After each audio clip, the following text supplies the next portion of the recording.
La prediabetes es la oportunidad para volver a un estado de salud normal. Es el momento en el que tenemos que hacer el cambio. Mi nombre es Julián Tamayo, médico especialista en endocrinología y nutrición de Hospital Perpetuo Socorro. Existe una epidemia de diabetes en el mundo moderno. Actualmente sospechamos que aproximadamente 547 millones de personas en el mundo a día de hoy padecen de diabetes. Si hablamos de España, diríamos que aproximadamente 1 de cada 7 personas sufre de diabetes, con un agravante muy importante: la gran mayoría de personas que tienen diabetes no saben que la tienen. Definitivamente la diabetes ha venido incrementándose en los últimos años debido a que nos hemos vuelto más urbanos, más sedentarios y que además hemos cambiado nuestros estilos de vida de una manera muy notable. Aunque conocemos muchísimo más de la diabetes tipo 2, efectivamente hay muchas diabetes adicionales en el mundo. Por ejemplo, tenemos las diabetes autoinmunes, tenemos las diabetes asociadas al embarazo o las diabetes por medicamentos o por algunas enfermedades específicas. Estas diabetes normalmente se diferencian de la diabetes tipo 2 en que no son de características metabólicas. Sin embargo, con el paso de la civilización, cada vez vemos que esa frontera, esa delgada línea que tenemos entre los otros tipos de diabetes y la diabetes tipo 2 se está volviendo muy delgada.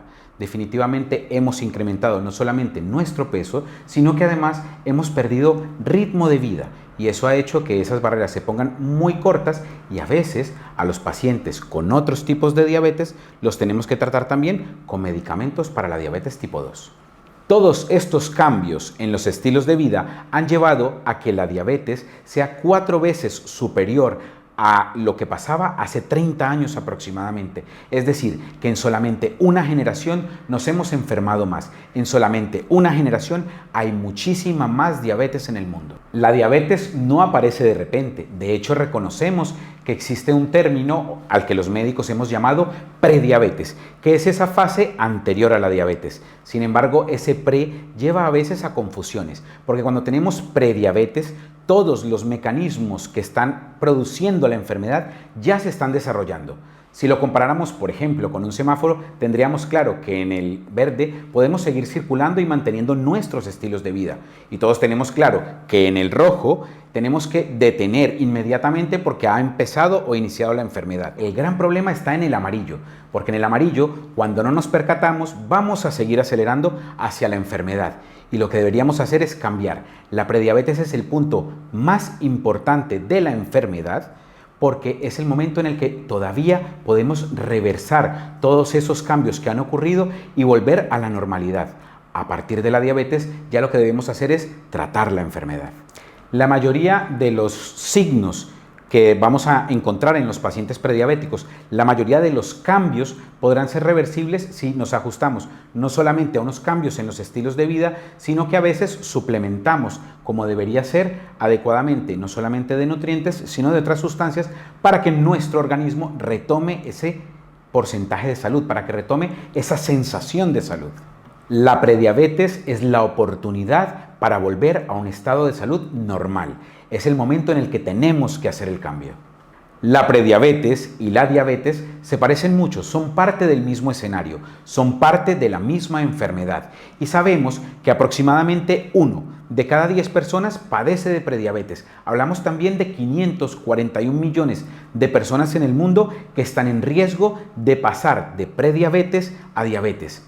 En personas jóvenes lo que nos vamos a encontrar es que la enfermedad va a avanzar de una manera más acelerada. Van a tener necesidad de utilizar medicación y va a ser más años de vida los que nos van a arriesgar a que desarrollen complicaciones potencialmente mortales de la diabetes. Además, si comparamos la prediabetes en el mundo, tendríamos que decir que si bien es cierto que algunas razas son más susceptibles de desarrollar diabetes, cuando hablamos de prediabetes son más los estilos de vida, los cambios que han venido generando nuestras sociedades modernas los que van a predisponernos a que aparezca. Siendo hombres o mujeres, tenemos prácticamente el mismo riesgo si tenemos los mismos malos hábitos. Normalmente, la gran mayoría de pacientes no consultan cuando tienen factores de riesgo para tener diabetes o desarrollar prediabetes. Estaríamos hablando de que lo necesario o lo que se recomienda es que toda aquella persona mayor de 35 años al menos cada 3 años sin factores de riesgo se realice un estudio o un análisis para ver cómo está su estado basal de salud o enfermedad. Más de la mitad de las personas desconocen o pueden llegar a desconocer que tienen diabetes porque no consultan a tiempo a su médico, porque no toman estrategias adecuadas a tiempo o porque algunas veces aminoramos el hecho de que el azúcar esté un poco alto. Cuando el azúcar o hay alguna modificación o algún cambio, siempre debemos tomar medidas porque eso indica que nuestro cuerpo está perdiendo el equilibrio. La prediabetes en realidad es la pérdida del equilibrio en el ser humano. Si nosotros tenemos claro que para diagnosticar diabetes existen unos parámetros y para hablar de normalidad existen otros, la prediabetes se enmarcará en esa mitad. ¿Qué es lo normal? Y ahí tendríamos que definir lo más importante. Lo normal en una persona es que en ayunas tenga menos de 100 miligramos decilitro de azúcar. Lo normal en una persona es que después de la ingesta de hidratos de carbono o de una curva de azúcar tenga menos de 140. Y tenemos una medida que nos permite calcular el azúcar de los últimos 3 meses, que se llama hemoglobina glicosilada. Esta debería ser menor de 5,7. Cuando la persona ya tiene más del doble de lo normal del azúcar, es decir, 200 en cualquier momento del día, cuando la persona tiene una hemoglobina glicosilada, la que mira los 3 meses, más allá de 6,5, estamos hablando de que esa persona tiene diabetes. En toda esa mitad hablaríamos de los pacientes prediabéticos. Insisto que lo más importante es que prediabetes y diabetes es lo mismo, simplemente es el momento de la enfermedad donde lo estamos viendo. La prediabetes es esa parte reversible y la diabetes es esa parte tratable. Normalmente, si identificamos la prediabetes a tiempo, nos encontraremos que una gran proporción de pacientes lograrán volver de la prediabetes a la normalidad.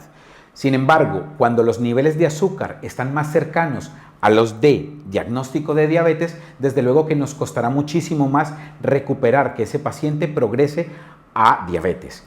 ¿Cuántos van a progresar a diabetes? Aproximadamente 2 de cada 10 pacientes ya diagnosticados con prediabetes en los siguientes años va a progresar o en el siguiente año va a progresar a diabetes.